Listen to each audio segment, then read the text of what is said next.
Oh, you're wanting to breathe? Well, yield to your original fluid primordial nature. I'm actually going to name it versus a yielding. That saying that word brought in, it's a receiving and it's like a loving, healing, loving gift. Reservoir, a limitless reservoir. It's available to tap into in every moment. That feels like love. It's really, really hard to receive love individually. It is. We receive love collectively anyhow. Perhaps it's that receiving, being held, and it's this imagining, right? This is the original mother energy that gave rise to our primordial selves. It's this idea that just came in I've never had before, that love is really a collective experience, and that if it's challenging to let it in, perhaps it's because the drinking of it is a collective experience. So the challenges that we might have with receiving healing or love or care from ourselves might be ways that our higher selves are motivating us to get back into connection in this deeper, primordial, original way. Whew.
I want to tell you about a very lowly form of life, a slime mold.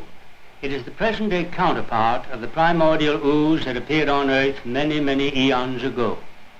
The descendant of this primordial ooze, the substance which gives life to all plants and animals, we call it protoplasm. Now let us go into the woods and collect the protoplasm of a slime mold. We shall probably find it growing on an old stump, such as this one. Or if the first stump reveals nothing, we'll search for another. And now here's better luck. Golden yellow protoplasm glistening in the sun. No shape to it, for it's always changing shape. No cells, no tissue, just protoplasm. One protoplasmic mass with many living nuclei. Having collected the protoplasm in nature, we can now grow it in the laboratory. Here is a culture of the slime mold Physarum, growing so luxuriantly that it is crawled out of its culture dish. Note here this hanging thread of protoplasm on the left, with a mass of protoplasm on the end of it. It reveals the tensile strength of the living substance. And all the while the protoplasm is flowing up and down in this living thread.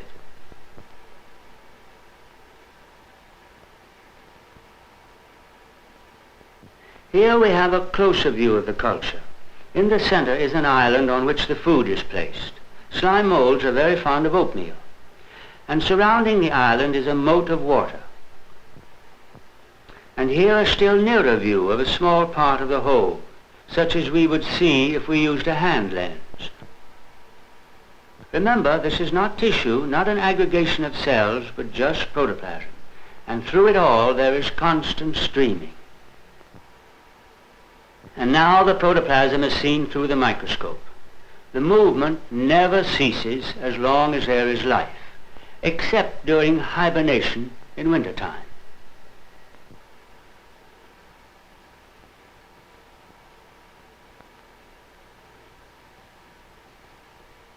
Here is a younger portion of the plasmodium. Could we but understand the cause of this constant movement, we should be nearer to an understanding of what life is. The protoplasm here flows all over the surface. Later, definite channels will be established. The granules which you see are nuclei, fat droplets, vacuoles, and bits of food.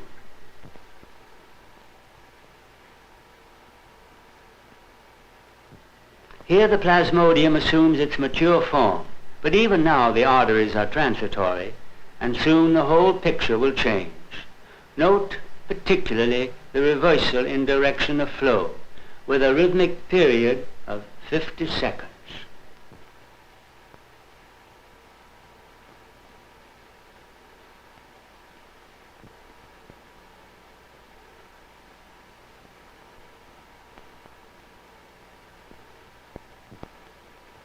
We shall now indulge in some work in microdissection. Here are several types of micromanipulators in which glass needles are clamped and controlled. Our problem is to prove that protoplasm is elastic.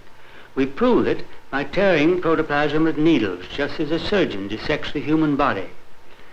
And for this operation, we must have a pair of delicate needles made either in a tiny flame, such as this, or better yet, with the aid of a hot platinum wire.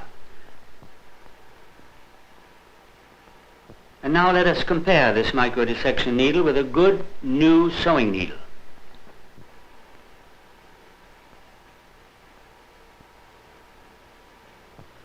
We have all sorts of instruments for microdissection. Here is a double needle holder used as forceps. But we must get to work and tear the protoplasm to see if it holds together, or if it is simply a fluid like water. And for this purpose we need a culture on a microscope slide which becomes the roof of a small moist chamber with open ends, with the protoplasm on the inside. Here we are putting the needle into one of the open ends, and you will see the protoplasm on the underside of the roof of the moist chamber. We move the protoplasm aside for a moment in order to find the needle. And here it is. Now we are ready to dissect and to prove how tough and elastic protoplasm is. We can not only dissect, but we inject with this delicate hypodermic needle, which is here merely blowing a bubble. Let us inject a toxic salt, and you will see the protoplasm suddenly stop. Beyond, out of the picture, the protoplasm flows on as before. Thus the protoplasm meets contingencies, heals itself, and thus saves itself.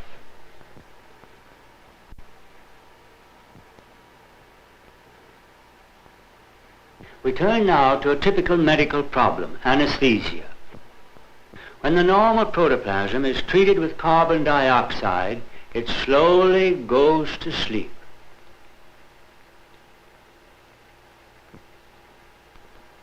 Here is another specimen. Now it too is slowly going to sleep. Now a few minutes later we get the first indications of recovery. And a quarter of an hour later, almost the same culture back again, healthy, normal protoplasm. And an hour later, we can't tell any difference between this protoplasm and that before anesthesia. Another specimen. It doesn't matter what I use to anesthetize protoplasm, ether, chloroform, cold, or I can even hit it on the head with little droplets of water. There you just saw the normal reversal in this culture. But in this case it is carbon dioxide. But now the gas is on. Watch it. So sudden a cessation of flow could occur only if the protoplasm has solidified. Here's still another patient under high magnification.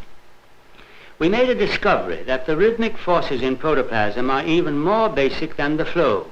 For when the protoplasm recovers, it doesn't just start flowing, it resumes as though it had been flowing all the while. In a moment now, the protoplasm slowly quiets down. Note that there is a slight nervous shock just before anesthesia takes place.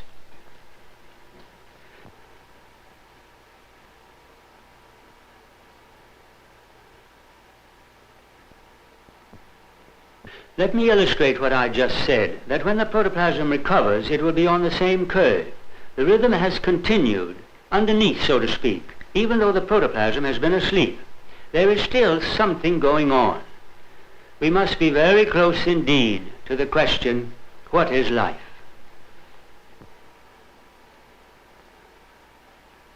The theory applies no matter what anesthetic agent is used.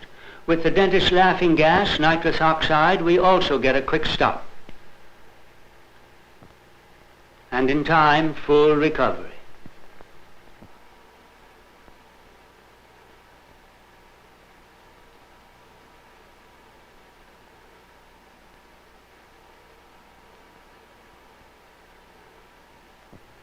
Anesthesia by electric shock is known, but never used on man. It is too dangerous. The electrical setup is a little complicated, for we must know voltage and amperage. The electrodes are of platinum wire, which are now being put into position. 30 volts are first administered, but the shock is insufficient. You see the electrodes coming into place. Now the upper one, and now the shock.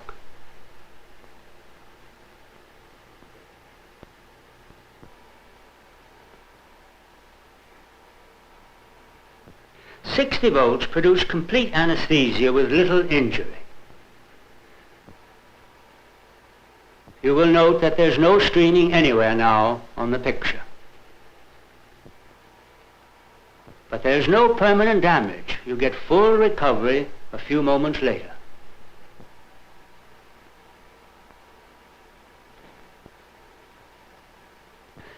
Let us see what a higher voltage will do.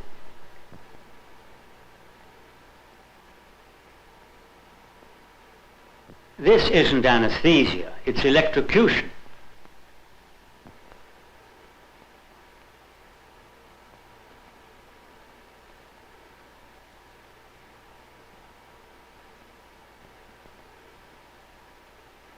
I have done much work on toxicity, observing the effects of poisons. Here is what sulfur dioxide does to protoplasm.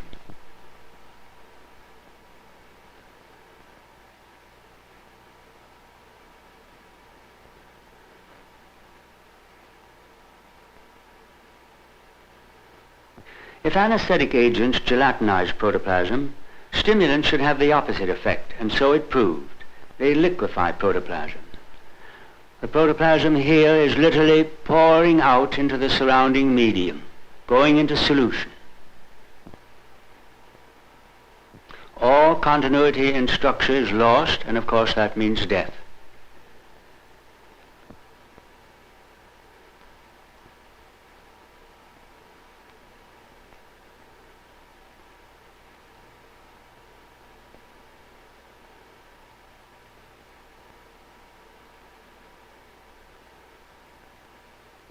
Theobromine is a close relative of caffeine, a stimulant, and it too disintegrates protoplasm. As before, the slime mold is going into solution in the surrounding water.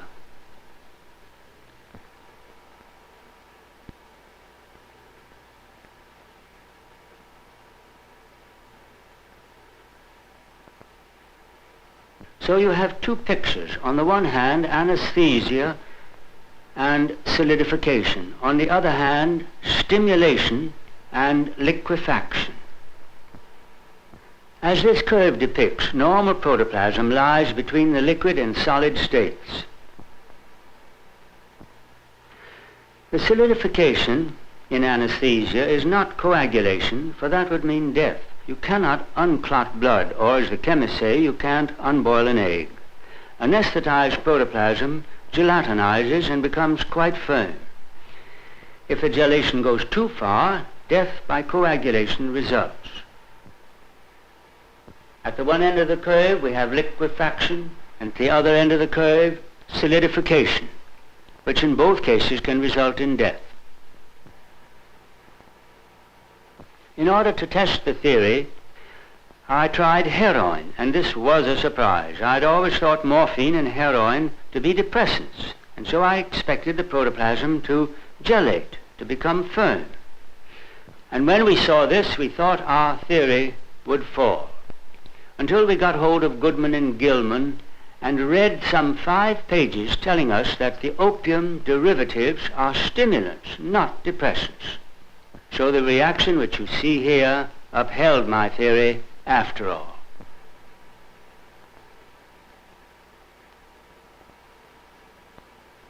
An extraordinarily interesting problem is the fusion of 2 droplets of protoplasm. Now, egg and sperm readily fuse, whereas 2 amoebae can crawl all over each other, but they never fuse. 2 drops of slime mold protoplasm frequently go together, but when and why they do, and when and why they don't, is a problem.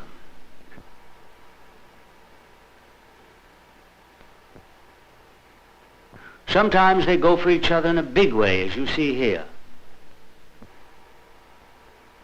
And sometimes there is merely a caress. They touch each other and retreat. But after all, a caress may lead to complete union. And then the protoplasm fuses with absolute compatibility. It's important that the direction of flow in the 2 cases should be synchronized. One or the other must give way until we have a wholly harmonious flowing together.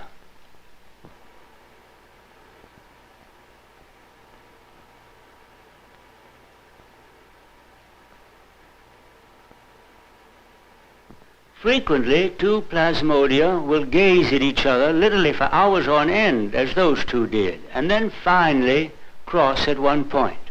Once they decide that they like each other, then the fusion is complete. Notice between these 2 you have a strip of no man's land where fusion never occurs. It took quite a lot of thinking to understand why that should be true. But I believe there's a toxic substance secreted that fills in that space, and they simply won't cross each other's toxic area.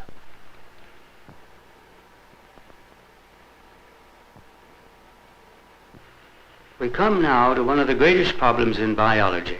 What makes protoplasm flow? To say it is life is no answer. The biologist wants to know the physics and chemistry of protoplasmic streaming. I had an idea. Perhaps the outer layer of protoplasm pulsates and pumps the inner substance just as does the human heart. Here is my proof. What you see is the same protoplasm, but now speeded up by time-lapse photography. The rhythmic period of the pulsation is, as one would expect, the same as that of the rhythmic flow. Here's a primitive heart, 1 drop of protoplasm pulsating out, in, out, in. If the theory is a really good one, it should fit all cases. I therefore studied chaos, a giant amoeba with many nuclei, and hunted for rhythmic pulsations. I speeded up the photography, but still no evidence of a rhythm. Rhythmic movement, but not rhythmic pulsation. At least we couldn't find it. The theory is an excellent one, but it isn't true. Mind you, the rhythm is there. Rhythmical motion is a fundamental property of living matter, but it is not the cause of the protoplasmic streaming. Both are the result of a rhythmic force which we have not yet discovered.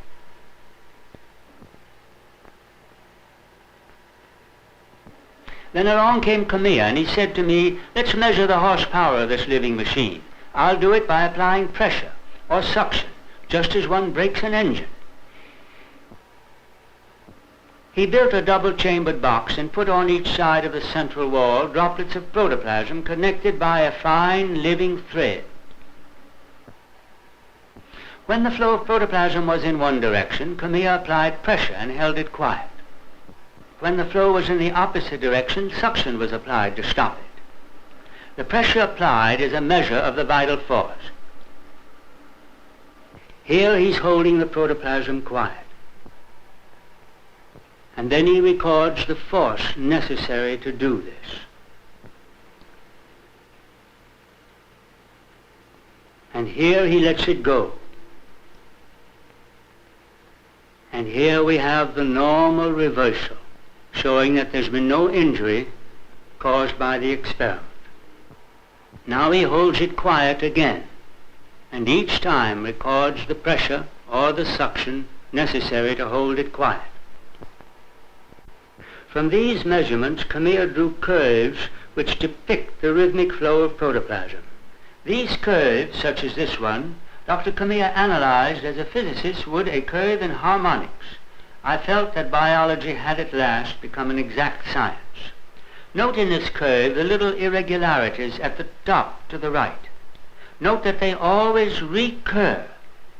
This led to a remarkable discovery, that there is not one rhythm in protoplasm, but many rhythms. Protoplasm is a polyrhythmic system.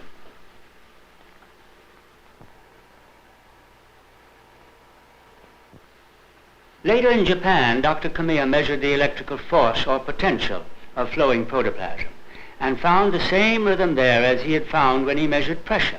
In short, mechanical pressure and electrical pressure parallel each other. The meaning of this is far-reaching, but just what it is we have not yet found out, though I have an idea and I shall tell you about it in a moment. About this time, when biologists and chemists were thinking in terms of polymer chemistry, of macromolecules and long molecular fibers, my friends in Europe said, the power driving this living machine is within the stream, not at the surface. It is the flowing molecules themselves, the long accordion-pleated polypeptide chains which move the stream, or rather they are the stream. These folded molecules open and close and move forward like a caterpillar. If you can imagine seeing at a distance an army of caterpillars coming down the Champs-Élysées, the procession would appear to flow. This is another beautiful theory, but I don't believe it. You can't open and close these molecules so easily.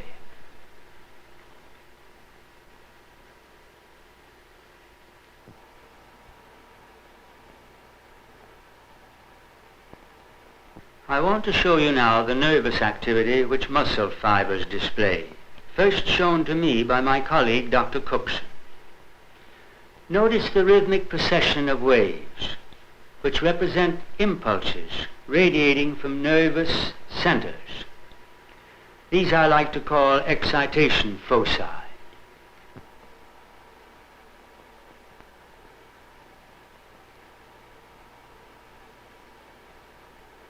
Remember, too, that in a plasmodium there is not one rhythm, but many rhythms, such as you see here.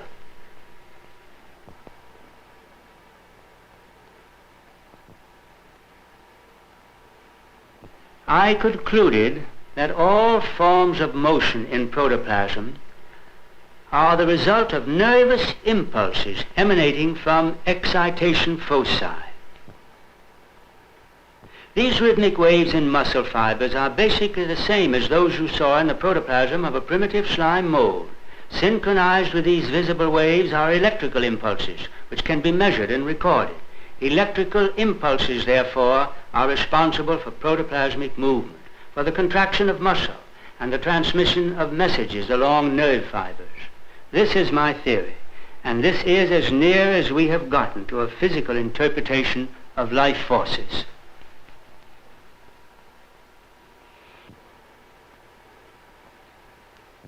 I've always been interested in the twists and spirals in living things. And so I thought protoplasm must have a twist in it. And I went in search of it, even though some of my friends said, pooh, another one of Seifert's mystical rhythms. You know, Darcy Thompson, who was a great student of form and growth, studied spirals in animate nature with great care. I, like every biologist, have long wanted to meet Darcy Thompson, but the opportunity did not come until late in life, and of all places on the dance floor at the City Hall in Aberdeen, Scotland. Darcy Thompson, a fine old man, then 80 years of age, was there dancing with a lovely young lady whom I should judge to be about 18 years of age. But the hour was late, past my bedtime, and I took the matter in hand and went on to the dance floor and simply interrupted. Darcy Thompson glared at me and said, "You can't have her." And I'm afraid I was rude, but I said, "I don't want her." Then he said, "What do you want?" And I said, "I just want to meet Darcy Thompson." Well, he said, "All right, who are you?" "Oh," I said, "that doesn't matter. You never heard of me." He said, "Who are you?" I said, "I'm Seifert." "Oh, yes," he said, "you're the fellow that thinks everything grows in spirals." And I said, "Well, you're an authority on growth, doesn't it?" He said, "Of course it does, but you thought you discovered something." And now this is how we proved that protoplasm goes in spirals. We attached a tiny mirror to the end of a thread of living protoplasm and reflected a beam of light onto a circular scale. Dr. Kamir did the experimental work with his usual brilliant ingenuity. One day he called me into his darkened room, and all that I saw there was this spot of light traveling back and forth on the circular scale. But I knew what it meant. Protoplasm has a twist in it. As the protoplasm flows up and down the living thread, the mirror on the end of the thread slowly turns and reflects the spot of light.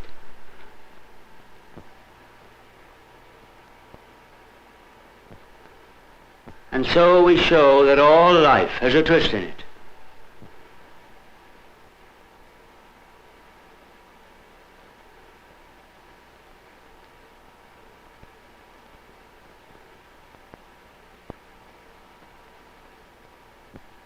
I think you'll agree that protoplasm is a very remarkable substance. Often I talk about it as if it had intelligence, and my colleagues raise their eyebrows. I don't say it is intelligent, but it does often do the intelligent thing. And after all, we are made of protoplasm.